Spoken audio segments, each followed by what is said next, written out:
السلام علیکم ناظرین، آج ہم آپ کو اس مقدس مقام کی سیر کروائیں گے جس کا ذکر اللہ رب العزت نے قرآن مجید میں فرمایا اور جو کروڑوں مسلمانوں کا قبلہ اول ہے۔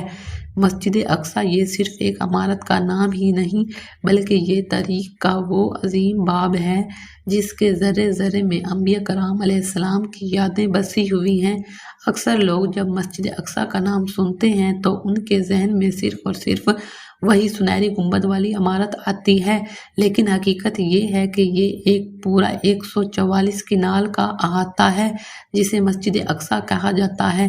اس احاطے کے اندر سنہری گنبد والی عمارت کو کعبۃ الصخرا کہا جاتا ہے، جبکہ چاندی کے رنگ والے گنبد والی عمارت کو مسجد قبلی کہا جاتا ہے جہاں باجماعت نماز ادا کی جاتی ہے۔ یہ وہ سرزمین ہے جسے اللہ رب العزت نے تمام جہانوں کے لیے برکت والا بنایا۔ یہاں حضرت ابراہیم علیہ السلام، حضرت اسحاق علیہ السلام، حضرت یعقوب علیہ السلام اور حضرت سلیمان علیہ السلام جیسے جلیل القدر انبیاء کرام علیہ السلام نے اللہ تعالیٰ کی عبادت کی۔ یہی وہ مقام ہے جو مسلمانوں کا قبلہ اول ہے۔ ہجرت مدینہ کے بعد نبی کریم صلی اللہ علیہ وسلم اور صحابہ کرام رضی اللہ تعالیٰ عنہ تقریباً 16 سے 17 ماہ تک اسی مقدس مسجد کی طرف رخ کر کے نماز ادا کیا کرتے تھے۔ تاریخ اسلام کا وہ عظیم واقعہ یاد کریں جب اللہ تعالیٰ نے اپنے حبیب حضرت محمد صلی اللہ علیہ وسلم کو معراج کا سفر کروایا اور آپ صلی اللہ علیہ وسلم مکہ سے تشریف لائے اور اسی مسجد اقصیٰ کے اندر آپ صلی اللہ علیہ وسلم نے تمام انبیاء کرام علیہ السلام کی امامت فرمائی، اس لیے اسے امام الانبیاء کی مسجد بھی کہا جاتا ہے۔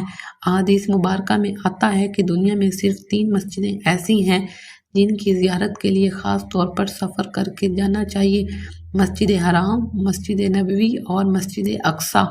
اگر ہم اس کی تاریخ پر نظر ڈالیں تو سن کر 637 عیسوی میں خلیفہ دوم حضرت عمر فاروق رضی اللہ تعالیٰ عنہ کے دور میں بیت المقدس پر امن طریقے سے مسلمانوں کے پاس آیا۔ حضرت عمر رضی اللہ تعالیٰ عنہ نے خود یہاں کی چابیاں لیں اور انصاف کا وہ مقام قائم کیا جس کی مثال تاریخ میں نہیں ملتی۔